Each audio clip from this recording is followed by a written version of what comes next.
ఈ మధ్యకాలంలోనండి నామం చదివినా ఫలితం రాలేదు అని ఒక భక్తుడు నాకు అడిగాడు.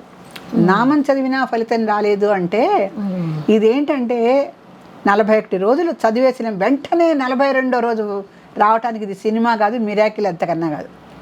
నేను ఒక భక్తుడికండి ఒక నామం ఇచ్చా, అతను చేశాడు సిన్సియర్గా 41 రోజులు.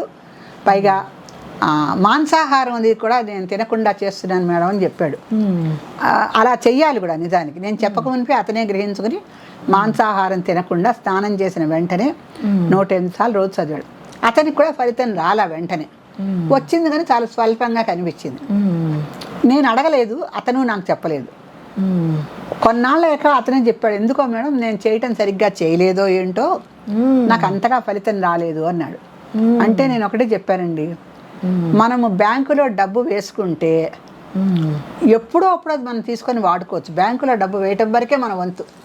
కరెక్ట్, వేయటం వరకే మన వంతు. అది ఇవాళ అవసరం వస్తుందా, ఓ ఏడాది పోయాక వస్తుందా, ఎప్పుడు అసలు బ్యాంకులోనే ఉంటుందా అనేది వేరే విషయం. కానీ మనకు అవసరమైతే బ్యాంకులో డబ్బు ఉంది. అలాగే నువ్వు చేసిన పుణ్యం నీకు బ్యాంకు డబ్బుతో సమానం. ఎప్పుడు నిన్ను ఆదుకోవాలో అప్పుడు నేను అదే ఆదుకుంటుంది అన్నట్టుగానేనండి. అతను చాలా పెద్ద సమస్యతో చేశాడు. ఆ సమస్యకి నివారణ వచ్చిందని మొన్ననే నాకు ఈ మధ్య వచ్చి కనిపించి చెప్పాడు.